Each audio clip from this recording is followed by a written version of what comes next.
चरणारविन्दम्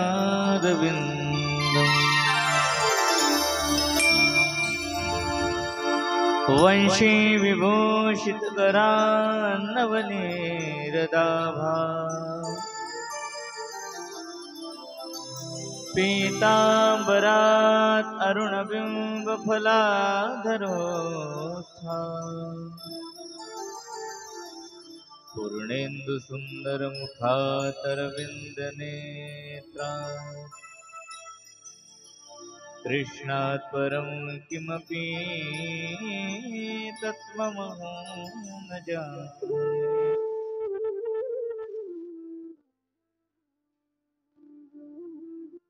कृष्णत्वदीयपदपङ्कजपञ्जरान्ते अद्यैव मे विशतु मानसराजहंस प्राणप्रयाण समये कफवातपित्तये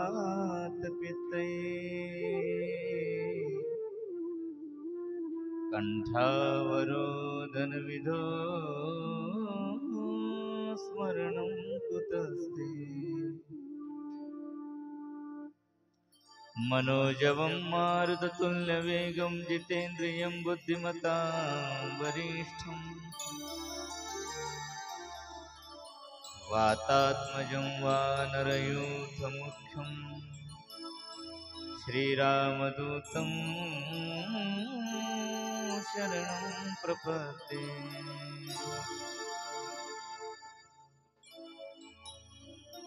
अज्ञानतिमिरान्धस्य ज्ञानाञ्जनशलाकया चक्षुरुन्मीलितं येन तस्मै श्री गुरवे नमः।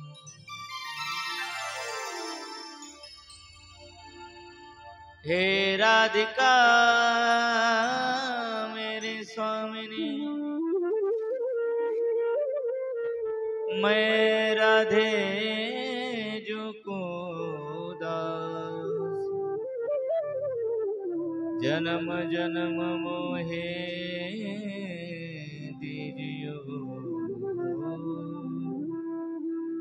श्री वृंदावन जन्म जन्म मोहे दीजियो श्री वृंदावन को। बोले बाल कृष्ण राज की जय। श्रीमद्भागवत महापुराण की जय। शुकदेव भगवान की जय। जय जय श्री राधे जय जय श्री राधे जय जय श्री राधे।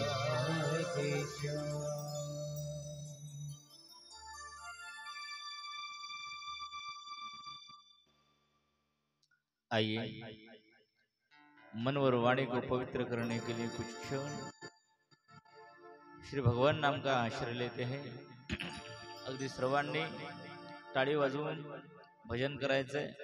अगदी सर्वांच्या आवडीचं भजन मी आज म्हणेन।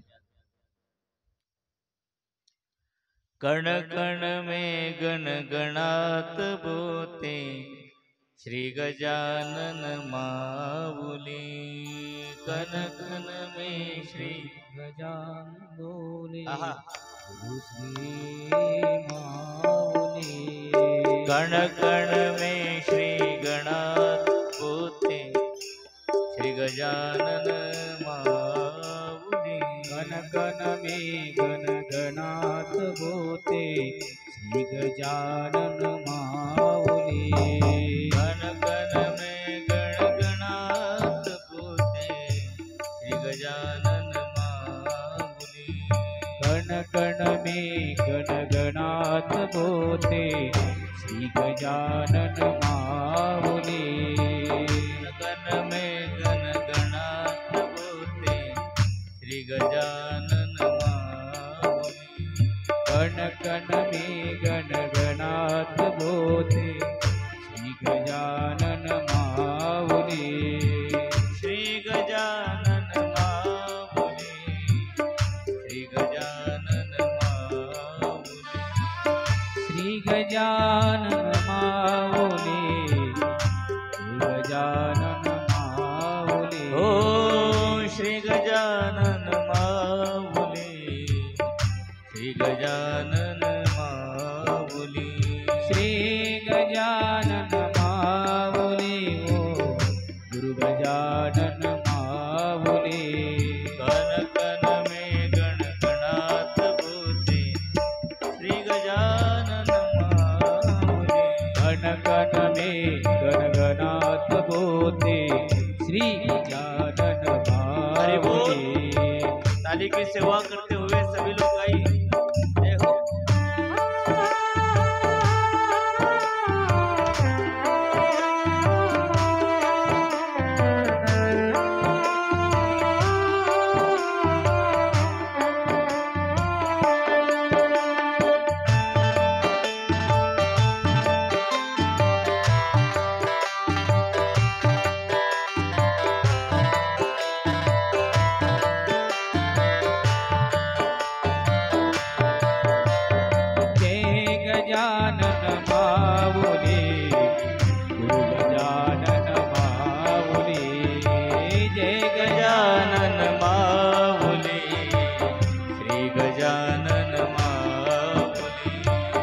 गजानन माऊली गुरु गजानन माऊली ओ जय गजानन माऊली श्री गजानन माऊली अनंत कोटि ब्रह्मांड नायक गुरु गजानन माऊली अनंत कोटि ब्रह्मांड नायक गुरु गजानन माऊली अनंत कोटि ब्रह्मांड नायक गुरु गजानन माऊली ओ अनंत कोटि ब्रह्मांड नायक गुरु गजानन माऊली ओ जय गजानन माऊली गुरु गजानन माऊली ओ जय गजानन माऊली गुरु गजानन माऊली कण कण में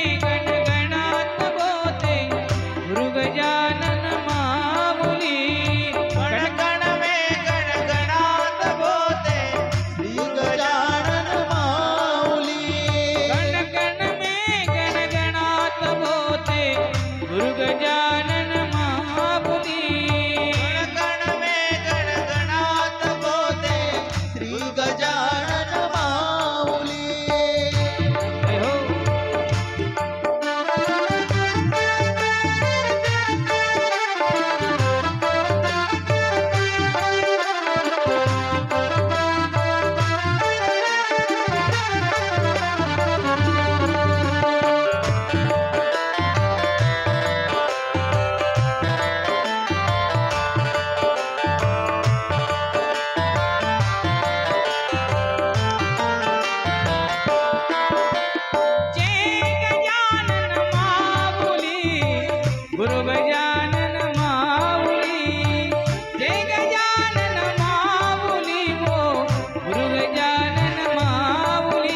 श्री संत गजानन महाराज महाराज की जय श्री पंढरीनाथ भगवान की जय श्रीमद भागवत महापुराण की जय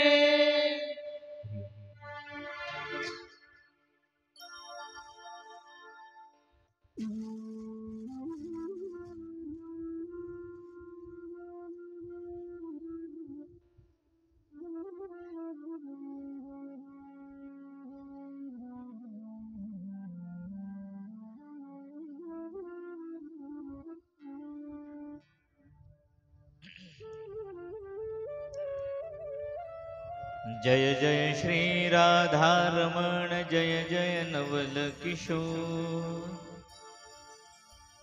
जय गोपी चित चोर प्रभु जय जय माखन चोर आइए हनुमंत बिराजे कथा करूं मति अनुसार प्रेम सहित गति धरो पधारे पवन कुमार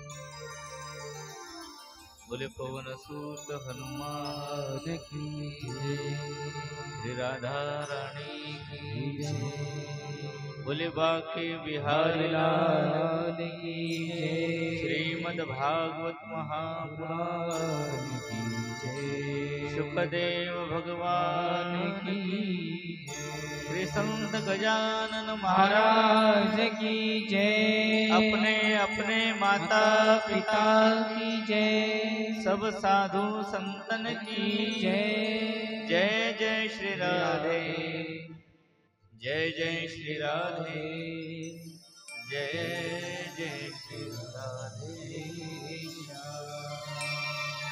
श्री द्वारकाधीश भगवान की जय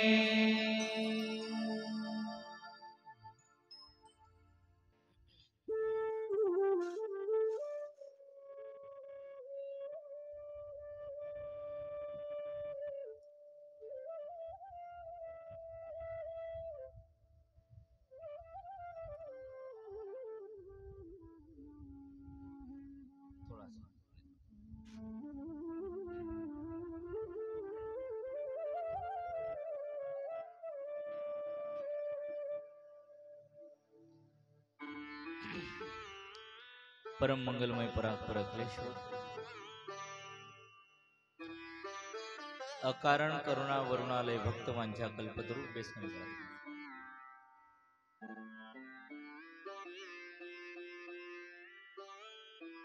तडिद्वित विनंदित पितांबरधारी माझ्या बालकृष्ण प्रभूची वाङ्मयी प्रतिमूर्ती श्रीमद भागवत महापुराण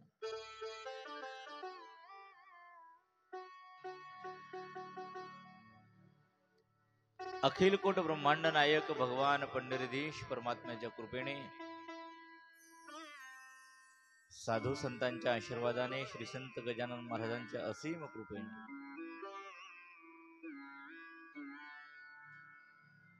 वाल्मिकी हनुमंतरायाच्या या पवित्र पावन दरबारामध्ये श्री संत गजानन महाराजांच्या या पवित्र पावन भूमीमध्ये भगवान श्रीकृष्ण परमात्म्याचे अमृत स्वरूप श्रीमद भागवत कथा आपण गेले 3 दिवस झाले श्रवण करत आहोत। कथेला उपस्थित माझे सर्व प्रभुप्रिय सज्जन आणि वंदनीय भक्तिमती माता तुम्हा सर्वांना माझा पहिल्यांदा या व्यास मंचावरून अनंत जय श्रीकृष्ण। आवाज येऊ द्या जरा आणखी, जय श्रीकृष्ण। वातावरण सुंदर आहे, गर्मी होत नाहीये, त्यामुळे झोपू नका।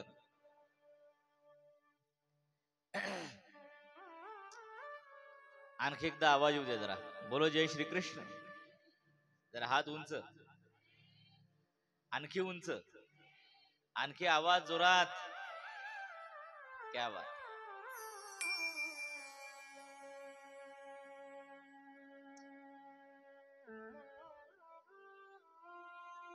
भगवान परमात्म्याची कथा आपण श्रवण करत आहोत। काल गोकुळाष्टमी होती, आपल्याला उपवास होता. आणि आज संपूर्ण महाराष्ट्रातच नव्हे तर संपूर्ण भारत देशामध्ये दहीहंडीचा उत्सव साजरा होतोय. बरोबर आहे ना?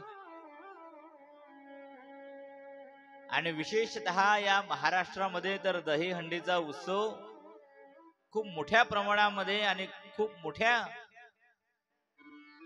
समारंभामध्ये हा उत्सव साजरा होतो.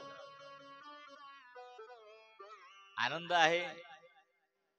आणि मला तरी असं वाटतं की आषाढ महिना संपल्यानंतर श्रावण महिन्यापासून जे उत्सव सुरू होतात तर थेट दिवाळीपर्यंत उत्सव स्टॉप होतच नाहीत.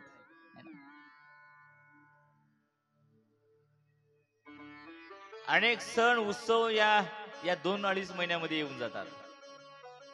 आषाढी एकादशी एकदा झाली, एकदा आषाढीचा उत्सव पंढरपूरचा झाला की लगेच मग नागपंचमी, रक्षाबंधन, रक्षाबंधन झाल्यानंतर लगेच गणेश चतुर्थी, पोळा है ना, नंतर मंगळागौरी येतात, हरतालिका येते, अनेक अशा प्रकारचे उत्सव येतात.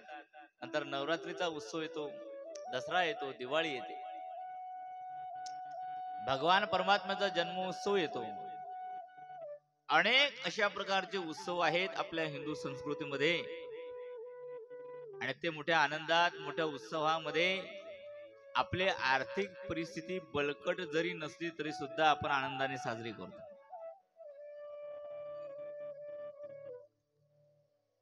आणि आज दहीहंडीचा उत्सव संपूर्ण भारत भर आपण तो साजरा करत आहोत. अगदी शहरामध्येच नव्हे तर छोट्या छोट्या गावांमध्ये सुद्धा तो उत्सव साजरा होतोय. फक्त कधी कधी वाईट असं वाटतं की या धार्मिक उत्सवामध्ये, या सांस्कृतिक उत्सवामध्ये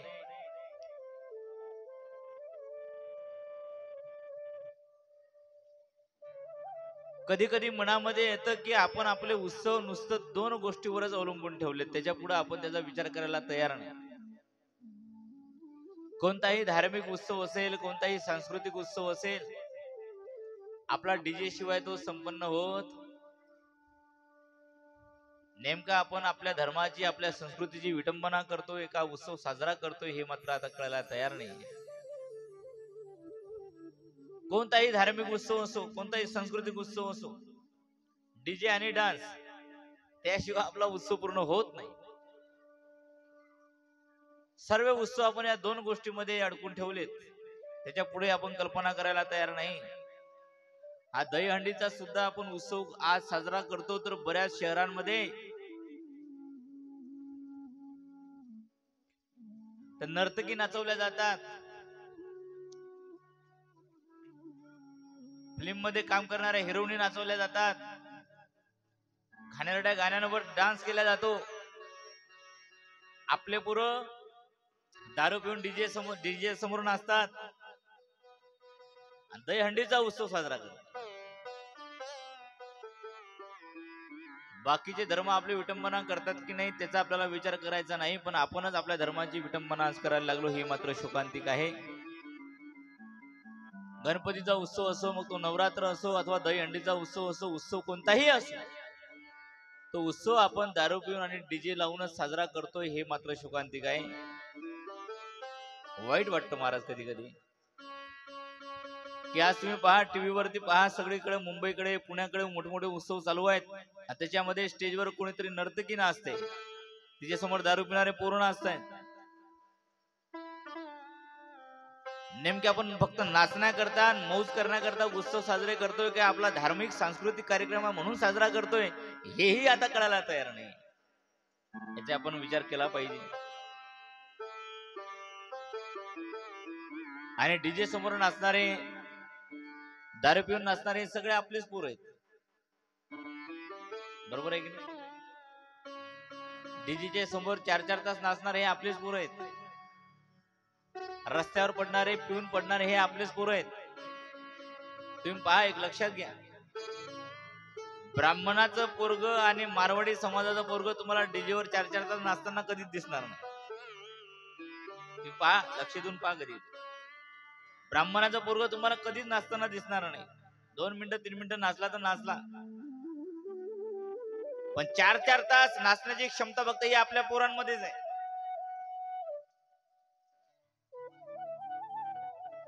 घेतल्याशिवाय त्यांना नाचता येतच नाही.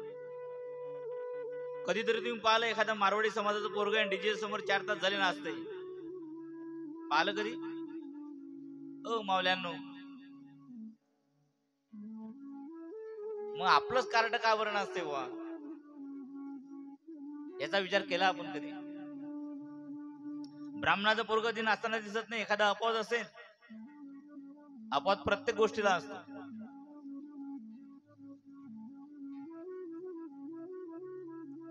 दारू पिऊन नाचणारे, डीजेवर नाचणारे सगळे आपलेच पोर आहेत. कठीण समस्या आहे. आपल्या पोरांना व्यवहार जमणार नाही, आपल्या पोरांना व्यापार जमणार नाही, आपल्या पोरांना चांगले कामं जमणार नाही. जेवढे वाईट काम आहेत ते सगळे आपलेच पोरं करणार. जर काही ठेका घेतला आपल्या पोरांनी वाईट कर्म करायला, कठीण अवस्था आहे.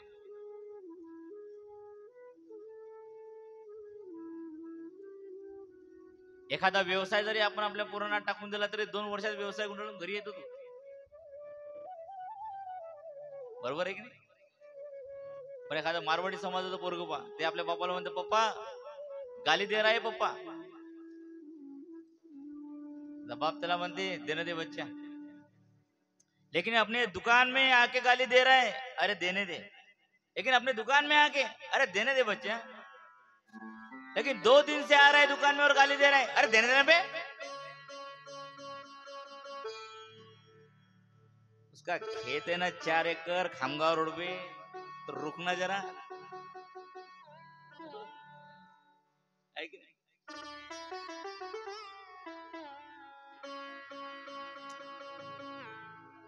तेच जर आपलं पोरग असतं तर, कोण आहे रे तो, लगे बाहेर घ्या सारून लगे मारायला त्याच्या दारामध्ये तयार.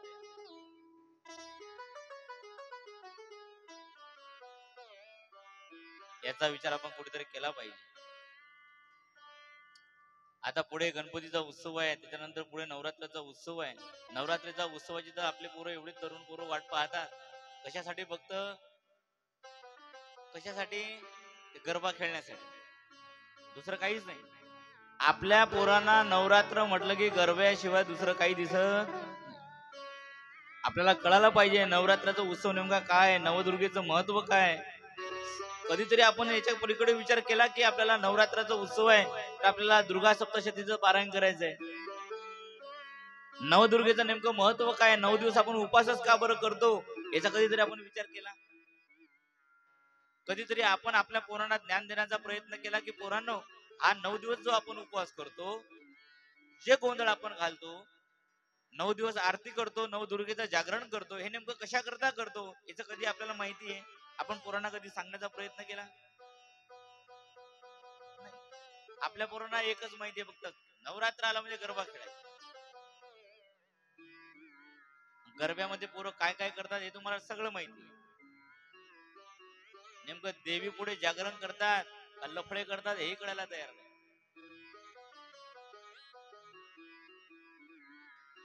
माझी विनंती आहे, जेवढे काही आपले धार्मिक उत्सव आहेत, जेवढे काही आपले सांस्कृतिक उत्सव आहेत, ते सर्व आपल्या हिंदू समाजामध्ये शास्त्राप्रमाणे, आपल्या धर्माप्रमाणे आपण ते साजरे करण्याचा नेहमी प्रयत्न केला पाहिजे.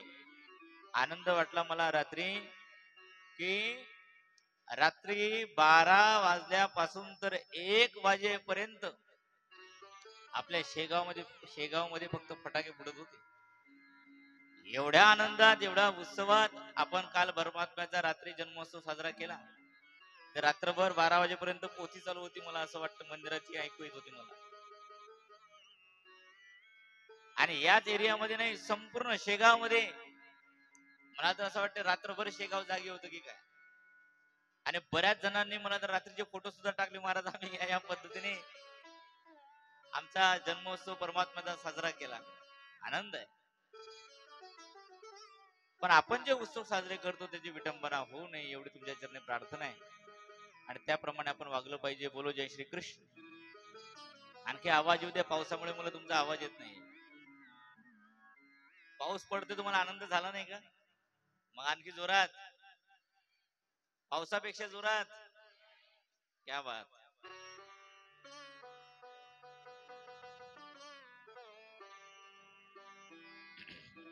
तर आपण पहा, काल आनंदामध्ये परमात्म्याचा जन्मोत्सव कथेमध्ये साजरा केला आणि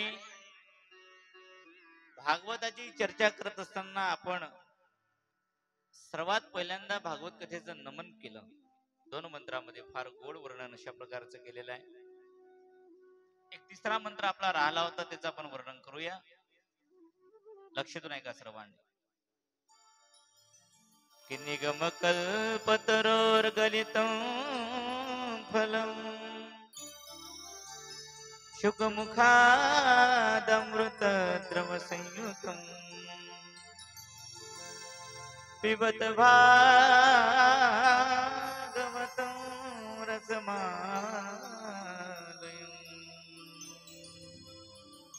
मुहुरहो रसिका भुवि भावुका. निगम कल्प तरोर गलितम फलम शुकमुखात अमृत द्रव संयुतम.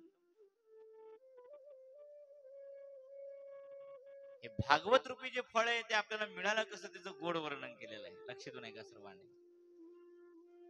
निगम कल्प म्हणजे वेद रूपी कल्पवृक्षाचं भागवत रूपी काय आहे, फळ आहे. गलितम म्हणजे गळालेलं हे काय आहे, फळ आहे. एकाने व्यास महाराजांना प्रश्न केला, प्रभू निगम रूपी कल्पवृक्षाचं हे उंच फळ आहे,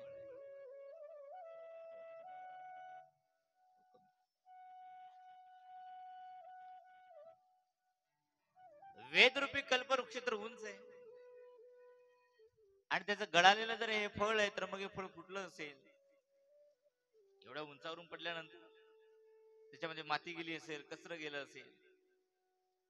परंतु भगवान श्री व्यासजी महाराज वर्णन करतायत, हे जर डायरेक्ट खाली पडलं असतं तर कदाचित फुटलंही असतं, पण हे फांद्यांना अडकत अडकत खाली आलेलं आहे. शाखा पल्लव परंपराया नतु उच्च निपातेन स्फुटितम. डायरेक्ट जर खाली पडलं असतं तर कदाचित हे फळ फुटलं असतं, पण फांद्यांना अडकत अडकत खाली आलेलं फळ आहे श्रीमद भागवत. कोण्या फांद्यांना अडकत आलंय? सर्वात पहिल्यांदा ब्रह्मदेवजी महाराजांनी नारदजी महाराजांना कथा सांगितली. श्री नारदजी महाराजांनी व्यास महाराजांना सांगितली. व्यास महाराजांनी भगवान शुकाचार्यांना सांगितली आणि नंतर शुकाचार्यांच्या माध्यमातून आपल्यापर्यंत पोहोचली. म्हणजे वेगवेगळ्या फांद्यांना अटकत आलेले, पहिले ब्रह्मदेवाच्या फांदीला हे फळ अटकलं, नंतर नारदजी महाराजांच्या फांदीला अटकलं, नारदजींच्या फांदीवरून पुन्हा व्यास महाराजांच्या फांदीला अटकलं, व्यास महाराजांच्या फांदीवरून पुन्हा भगवान शुकाचार्यांच्या फांदीला अटकलं, नंतर परीक्षितीच्या माध्यमातून आपल्यापर्यंत हे फळ आलेलं आहे. जसंच्या तसं आहे.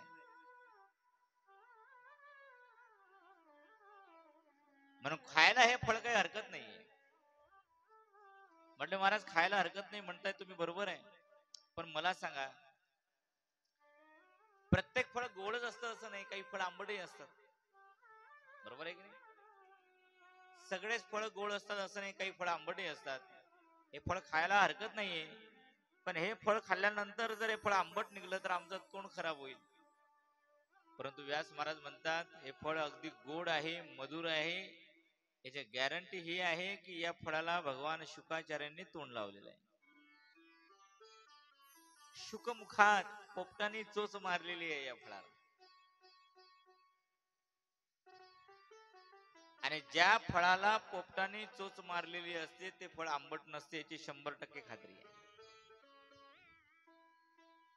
आपण पेरू घेण्याकरता जर बाजारामध्ये गेलो तर विशेषतः आपण पेरू कोणते निवडतो? ज्याला पोपटाने चोच मारलेली. का? कारण ज्या अर्थी पोपटाने चोच मारलेली आहे त्या अर्थी ते फळ कसं आहे?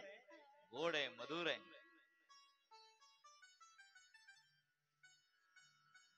पोपटाने चोच मारलेलं फळ आंबट नसतेच.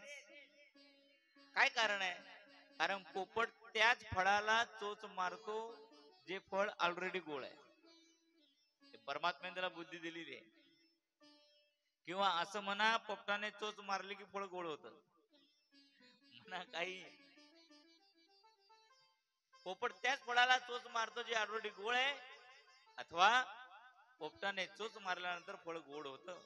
पण पोपटाने चोच मारलेलं फळ आंबट नसतेच. म्हणून याची गॅरंटी आहे की भागवत रूपी जे फळ आहे ते अगदी मधुर आहे. म्हटलं खायला काय हरकत नाही. म्हटलं मग यातलं काय टाकून द्यावं आणि काय खावं, बरोबर आहे की नाही. आंबा जर असेल तर त्याची कोय आपण फेकून देतो, टरफल आपण टाकून देतो आणि आतला रस सेवन करतो.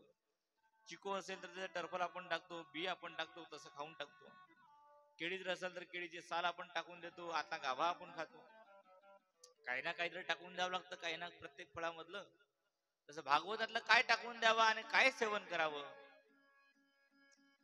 व्यास महाराजांनी सांगितलं त्याच फळातलं टाकलं जातं ज्या फळाला साल आहे, ज्या फळाला बी आहे, ज्या फळाला कोय आहे, ज्या फळाला टरफल आहे, त्याच फळातलं काही ना काही टाकलं जातं. पण हे भागवत रूपी जे फळ आहे या फळाला कोळी पण नाही, या फळाला बी पण नाही आणि या फळाला टरफल सुद्धा नाही, साल सुद्धा नाही. हे फळ खाण्याचं नाहीये, हे फळ पिण्याचं आहे. पिबत भागवतम रसमालय. म्हटले का हो फळ कुठं पित असतात का? कोणतं फळ पित असतात? कोणतंच फळ पिल्या जात नाही. ज्यूस बनवून सगळेच फळ पिले जातात ती गोष्ट वेगळी, पण मूळ स्वरूपामध्ये असणारं फळ कोणतंच पिल्या जात नाही. पण श्रीमद भागवत रूपी जे फळ आहे हे फळ मात्र पिण्याचं आहे.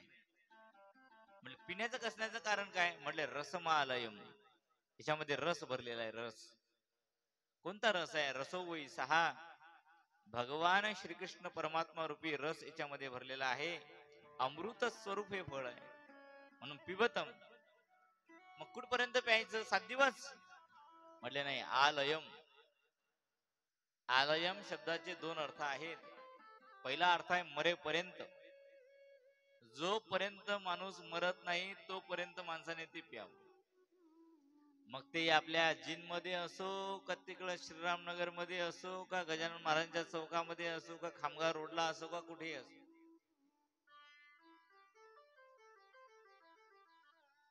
जिथं पिण्याकरता मिळेल त्या ठिकाणी प्यायचं. बोलो जय श्री कृष्ण. जोपर्यंत मनुष्य मरत नाही तोपर्यंत पित राहायचं. एवढंच नाही, मेल्यानंतर सुद्धा जोपर्यंत मुक्ती प्राप्त होत नाही तोपर्यंत हे फळ आपण पिलं पाहिजे. आलयम रसमालयम मुहुरो रसिका भुविभाव कहा. पुन्हा पुन्हा पुन्हा पुन्हा प्यावं. अच्छा, मग हे फळ तुम्ही पिण्याकरता सांगताय. म्हटले हो. मग कोणी पिलं पाहिजे? हे तुम्ही कोणाला पाचता हे अमृत? व्यास महाराजांना विचारलं. या फळाचा रस जो आहे तो तुम्ही कोणाला पाचता? व्यास महाराजांनी उत्तर दिलं, रसिका आणि भाविका. जो रसिक आहे, जो भाविक आहे, त्याला मात्र आम्ही हे फळाचा रस पिण्याकरता देतो. का बरं इतरांना नाही? नाही, तसं इतर तर सगळेच जण पिऊ शकतात, पण आम्ही आवाज त्या 2 माणसांना दिला ज्यांना या कथेची काय आहे, आवड आहे. एखाद्या स्त्रीला जर आपण म्हटलं आपल्या मैत्रिणीला, का ग चालणं कथेला, भक्ती महाराजांची कथा चालू आहे, अगं काम भरपूर पडले, शेतामधले काम बाकी आहेत, पाऊस येत नाहीये, टेन्शन आहे, घरातले काम आहेत, एवढं सगळे कसं काय आम्हाला वेळ मिळेल? तुम्ही तिला किती आग्रह केला तरी सुद्धा ती येणार नाही. एखाद्या माणसाला जर कथेची आवडच नाही तर तो येणारच नाही. पण ज्याला आवड आहे मग तो हा विचार करत नाही कथा नेमकी शेगाव मध्ये कुठे आहे. त्याच्या कानावर बातमी जरी पडली की कथा कुठेतरी आहे तर त्या ठिकाणी तो धावत गेल्याशिवाय राहत नाही. मग अंतर तो पाहत नाही, वक्ता तो पाहत नाही, आयोजन केलं कोणी तेही तो पाहत नाही, नेमकं मॅनेजमेंट कसं आहे त्याचाही तो विचार करत नाही, नेमके संगीत आहे का साधी भागवत कथा आहे तो याचाही विचार करत नाही, हिंदी मध्ये आहे का मराठीमध्ये आहे याचाही तो विचार करत नाही. तो फक्त अमृत रसपान करण्याकरता आल्याशिवाय राहत नाही. बोलो जय श्री कृष्ण. पण कोण? जो रसिक आहे आणि जो भाविक आहे तो. म्हणून दोघांना आवाज दिला. एक आमचे गुरुजी फार गोड उदाहरण द्यायचे पहा. उन्हाळ्याच्या दिवसामध्ये लोक पाणपोई लावतात. पाणपोई माहिती ना तुम्हाला? आता आरोच्या कॅना आल्या तर पाणपोया बंद पडल्या.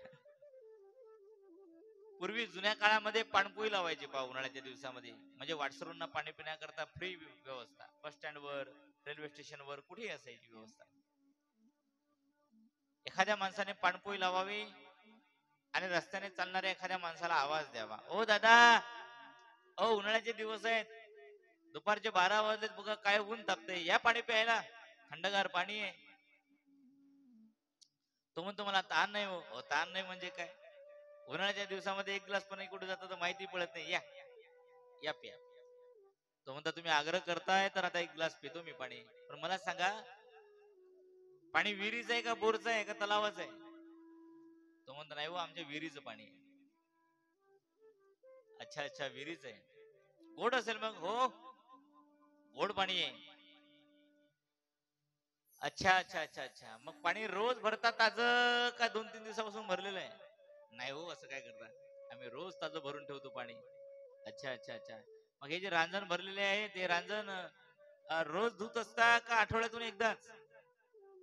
नाही हो, आम्ही तर रोज धुतो महाराज. दररोज स्वच्छ अगदी सुती कपड्याने स्वच्छ केल्या जातात आणि नंतर मग याच्यामध्ये ताजं पाणी भरलं जातं. अगदी थंडगार आहे, पिऊन तर बघा किती गोड पाणी. अच्छा, जास्त थंड तर नाही, कारण कथा करण्याकरता जायचंय, आवाज बसायला नको. किती प्रश्न केले त्या माणसाने, का बरं केले?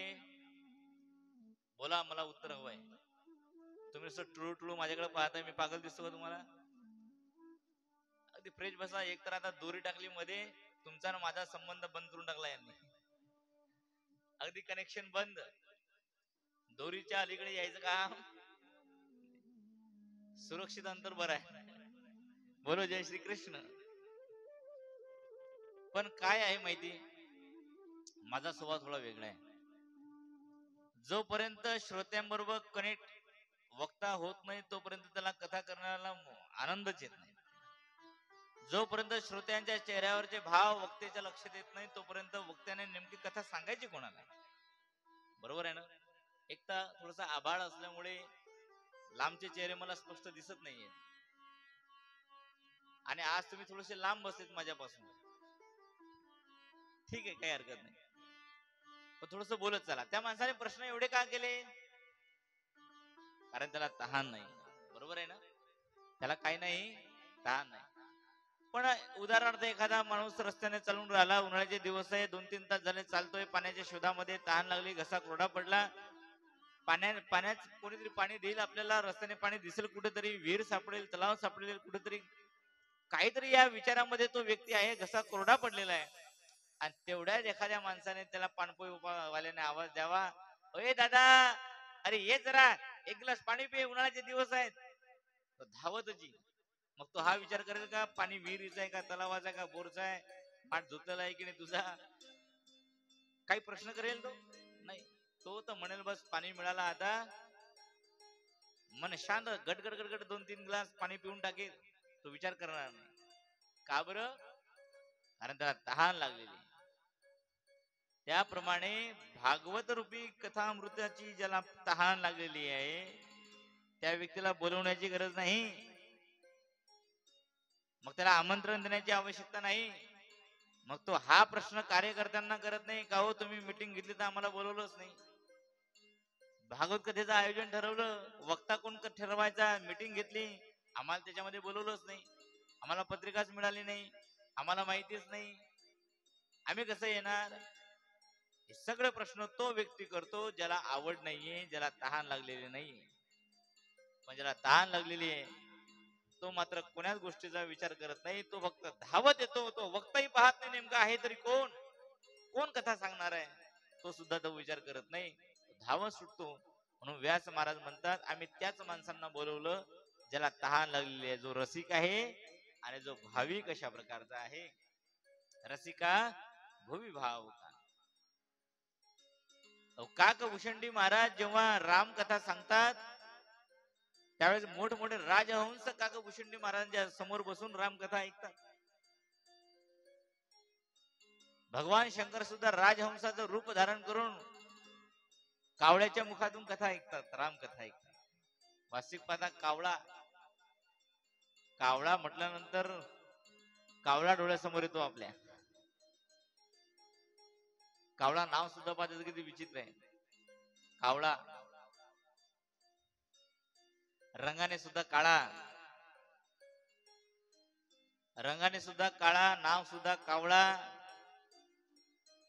खाणं सुद्धा अगदी घाणेरडं. कुठली हाड कुठं उचलून आणेल काही सांगता येत. खाणं घाणेरडं आहे, दिसायला सुद्धा घाणेरडं आहे, आवाज सुद्धा ओरडायला लागला तर काव काव नको असा वाटतो, असा असणारा कावळा. परंतु तो ज्यावेळेस रामकथा सांगतो त्यावेळेस मात्र मोठमोठे राजहंस पक्षी त्याच्या समोर बसून कथा श्रवण करण्याकरता येतात. कोण येतं? जो रसिक आहे, जो भाविक आहे. तो हा विचार करत नाही आज पाऊस आहे, तो छत्री घेऊन का होईना आल्याशिवाय राहणार नाही. मग बोलो जय श्रीकृष्ण. पण त्याला रसिक असणं महत्वाचं आहे, भाविक असणं महत्वाचं आहे.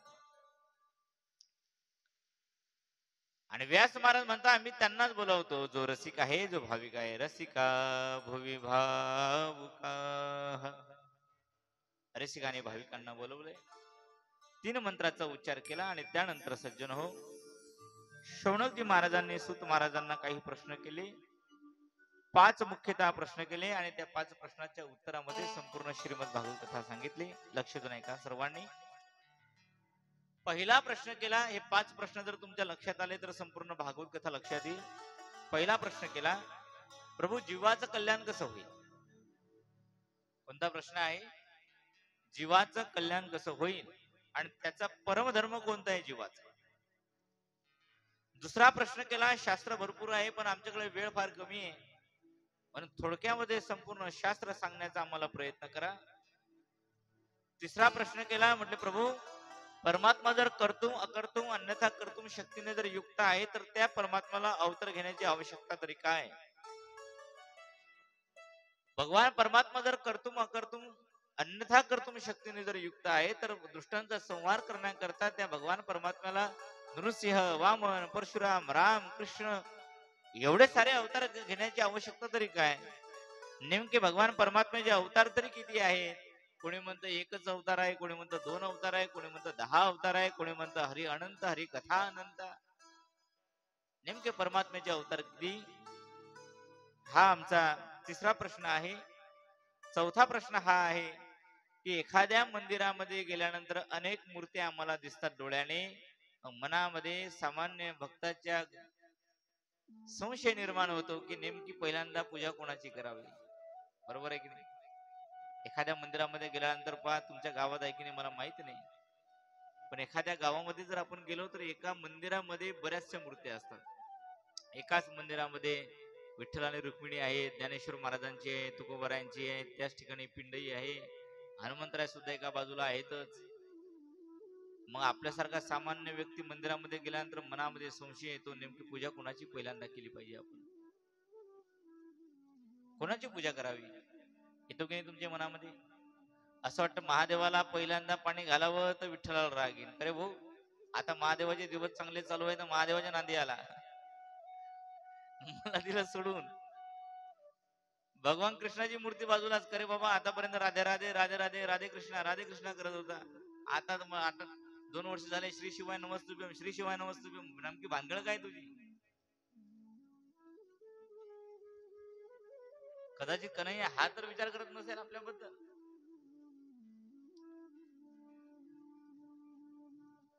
बरं, कन्हैयाकडे जावं तर रामप्रभूची सुद्धा मूर्ती आहे. रामचंद्र प्रभू म्हणतील मी साधा माणूस आहे, मला सर्वांनी आतापर्यंत त्रासच दिला, सर्वांनी मला आतापर्यंत वाडीतच टाकलं, तूही टाकतो की काय वाडीमध्ये? मला पहिले कन्हैयाकडे गेला, माझ्याकडे आला नाही. आपल्यासारख्या सामान्य माणसाला भ्रम निर्माण होतो, नेमका आता जावं कुठे, पहिल्यांदा पूजा कोणाची करावी? तुमच्या मनामध्ये येतो कोणी हा प्रश्न? तुम्हाला काही घेणदेणच नाहीये त्याचं? मंदिरात जात असता की नाही तुम्ही? नक्की.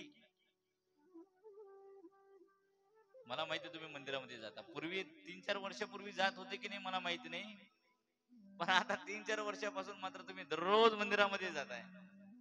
पांडुरंग आहे की नाही या गावात मला माहिती नाही, पण भोलेनाथाचे मंदिर किती आहेत हे मात्र तुम्हाला चांगलं ठाऊक आहे.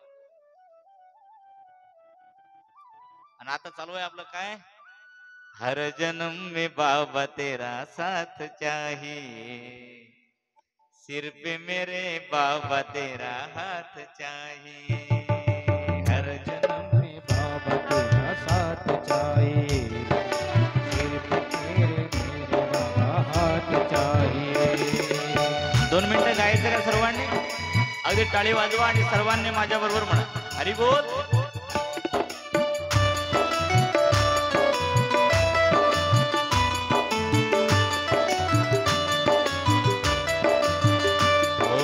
हर जन्म में बाबा तेरा साथ चाहिए, सिर पे मेरे बाबा तेरा हाथ चाहिए.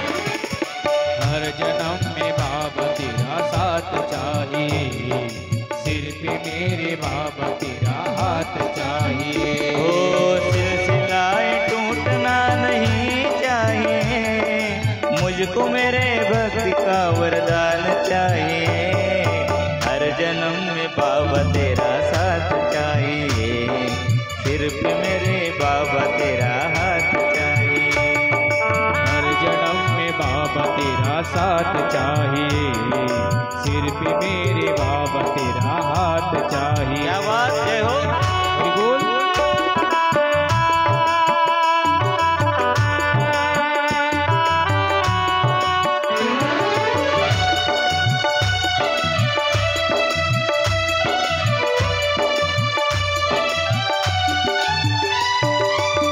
मेरी आंखों में तुम समाए हो, सारी दुनिया में सबसे प्यारे हो. ओ मेरी आंखों में तुम समाए हो, सारी दुनिया में तुम समाए हो.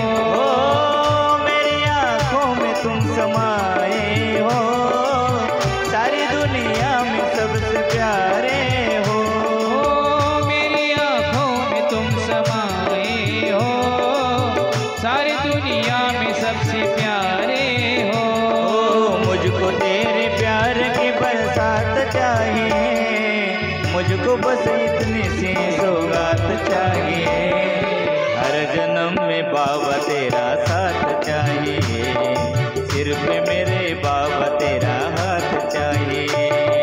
हर जन्म में बाबा तेरा साथ चाहिए, सिर पे मेरे बाबा तेरा हाथ चाहिए. जय हो. शिवो. क्या बात.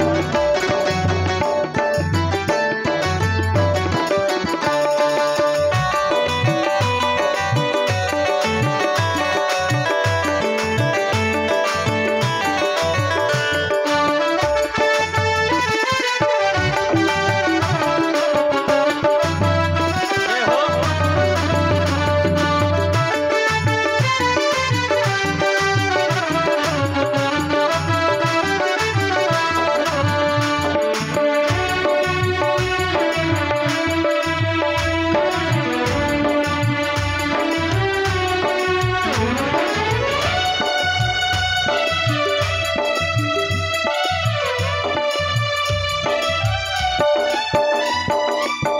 मेरी आंखों में तुम समाए हो, सारी दुनिया में सबसे प्यारे हो.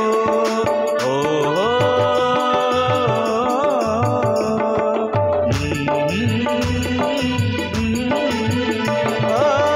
मेरी आंखों में तुम समाए हो, सारी दुनिया में सबसे प्यारे हो. मेरी आंखों में तुम समाए हो, सारी दुनिया से प्यारे हो. मुझको तेरे प्यार की बरसात चाहिए, मुझको बस इतनी सी सौगात चाहिए. हर जन्म में हर जन्म में बाबा तेरा साथ चाहिए, सिर पे मेरे बाबा तेरा हाथ चाहिए. ओ हर जन्म में बाबा तेरा साथ चाहिए, सिर पे मेरे बाबा तेरा हाथ चाहिए. सिलसिलाए टूटना नहीं चाहिए, मुझको मेरे भक्त का वरदान चाहिए.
सजाए हो।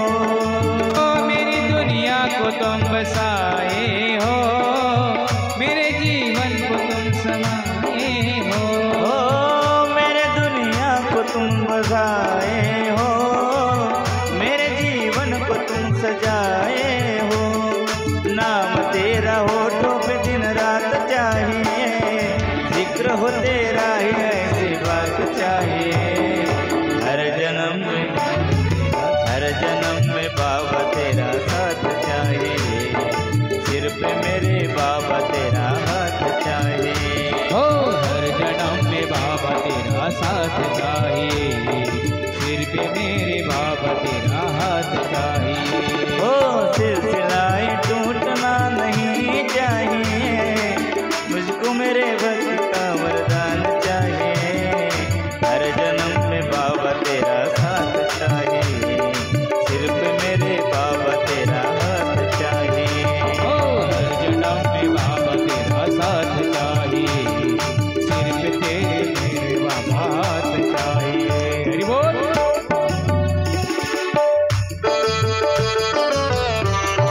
क्या बात, जय हो। क्या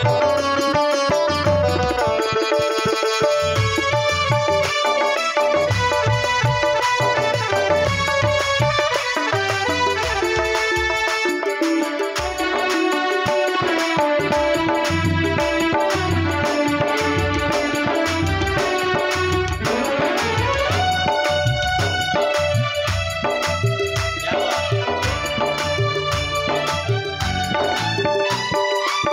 मुझ पे तेरी कृपायों कम ना हो, फिर भी छोटी सी तमन्ना है। मुझ तेरी कृपायो ना कम ना हो, फिर भी एक छोटी सी तमन्ना है। मुझ पे तेरी कृपाएं कम ना है, फिर भी एक छोटी सी तमन्ना है। मुझ पे तेरी कृपा हुई कम ना है, फिर भी एक छोटी सी तमन्ना है। जीत जीत तुमसे मुलाकात चाहिए, हर कदम पे बाबा तेरा प्यार चाहिए। हर जन्म में बाबा तेरा साथ चाहिए, सिर पे मेरे बाबा तेरा हाथ चाहिए। हर जन्म में बाबा तेरा साथ चाहिए, सिर पे मेरे बाबा तेरा हाथ चाहिए। सिलसिलाए टूटना नहीं चाहिए, मुझको मेरे भक्त का वरदान चाहिए। हर जन्म में बाबा तेरा साथ चाहिए, सिर पे मेरे बाबा तेरा हाथ चाहिए।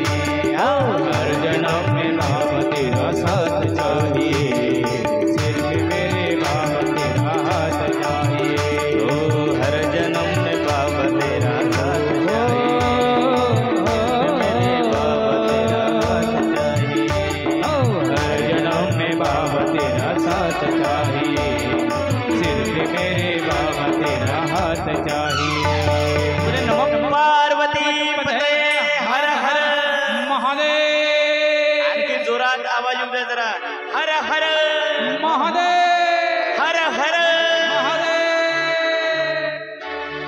क्या बात। एकदा आमच्या सर्व महाराजांकरता टाळी वाजवा जोरदार। फार गोड आहे महाराज, भागवत कथाही गोड आहे आणि शिवमहापुराण कथा सुद्धा अतिशय गोड आहे। प्रत्येक कथेचा रस वेगळा आहे। बोलो जय श्री कृष्ण। आपला महत्वाचा मुद्दा काय चालू आहे की मंदिरामध्ये गेल्यानंतर जर भगवान शिवजी दिसले, त्याच मंदिरामध्ये हनुमंतराय दिसले, त्याच मंदिरामध्ये जर आपल्याला पांडुरंगाची मूर्ती दिसली, तर नेमकी पहिल्यांदा पूजा कोणाची करावी, कोणाची केली पाहिजे? बोला, तुम्ही कोणाची करत असता? तुम्हाला आता बाकीच्या देवाचं काही घेणं नाही।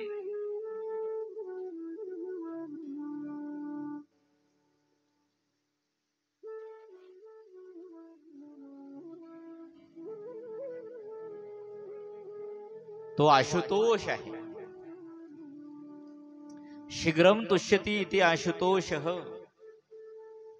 लवकरात लवकर प्रसन्न होणारा भोले बाबा महादेव आहे.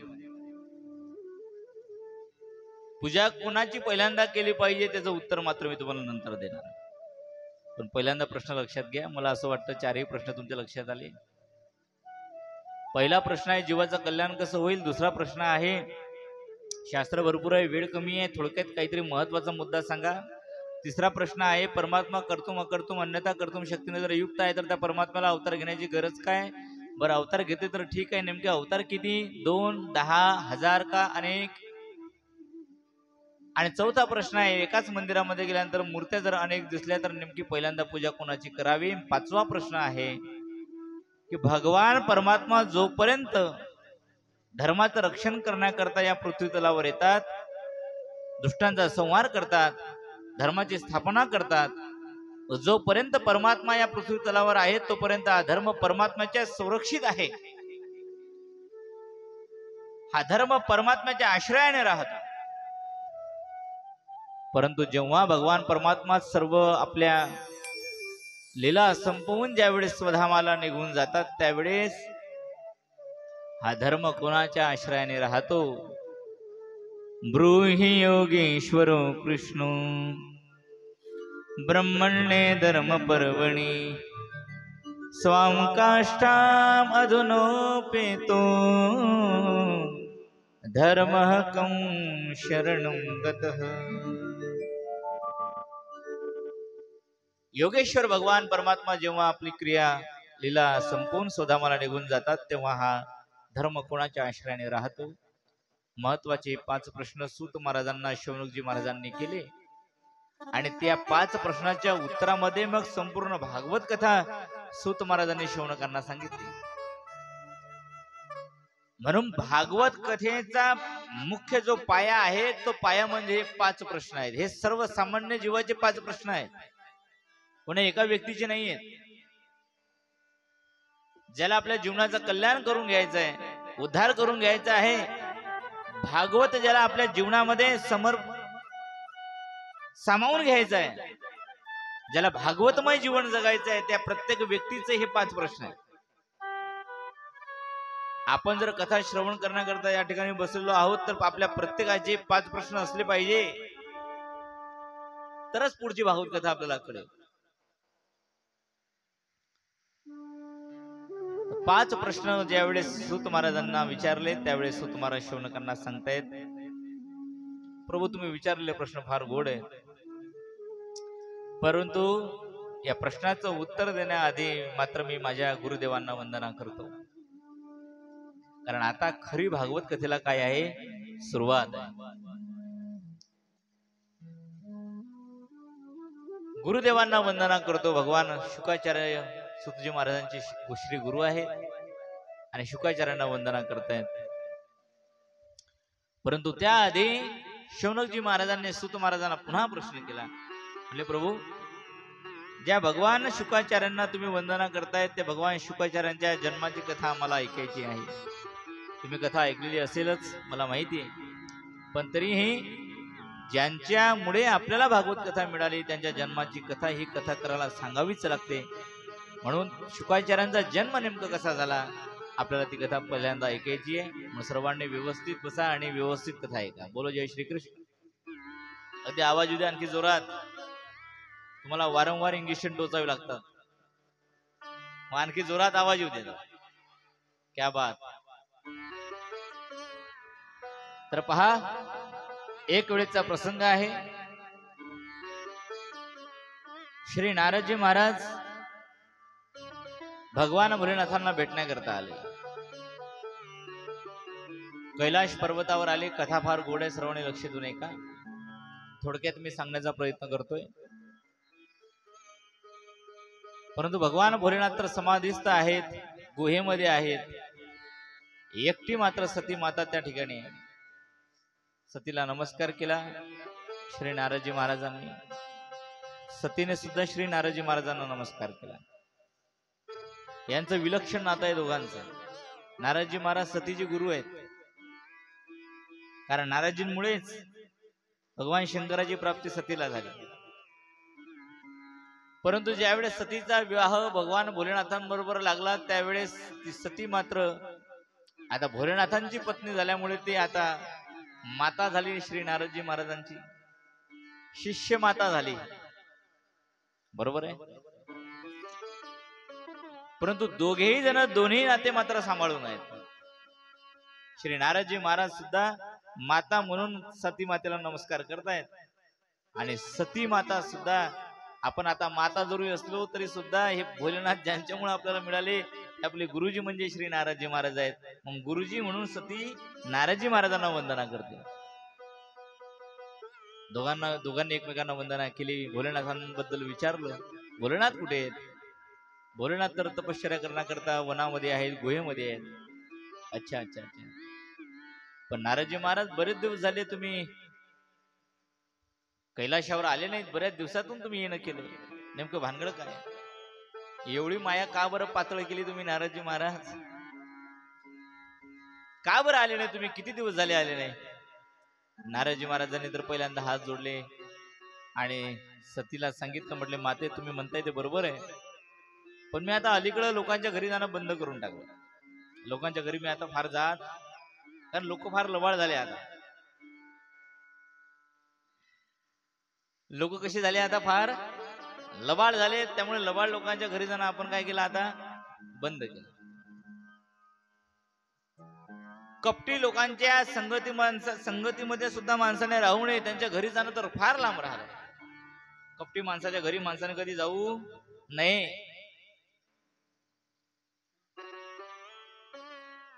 पण नारदजी महाराज आम्ही कुठं कपटी आहोत? आम्ही कधी कपट केला तुमच्या बरोबर? आम्ही कपट नाही केला, आमचं काही वैर नाही तुमच्या बरोबर. मग तुम्ही का आले नाहीत? किती दिवस झाले तुम्हाला येऊन? माझ्याबद्दल कपटचा विचार नाही करत आहे मी माते. आज परस्परामध्येच लोकांचे कपट वाढले, संशय वाढले. एकमेकावर संशय काय घेतात, एकमेकाबद्दल कपट काय ठेवतात मनामध्ये. भाऊ भावाबद्दल कपट, पती पत्नीबद्दल एकमेकांमध्ये कपट, वैर, संशय. या परिस्थिती आता संसारामध्ये आल्या. त्यामुळे संसारातल्या लोकांकडे, गृहस्थाश्रमी लोकांकडे जाणं आपण बंद केलं. नारदजी महाराज म्हणतात लोक कपटी झाले. आता एकमेकाबद्दल कपट ठेवतात मनामध्ये, लपून ठेवतात गोष्टी, आतल्या गाठीचे झाले. मी नेहमी सांगतो पहा, जो कमी बोलतो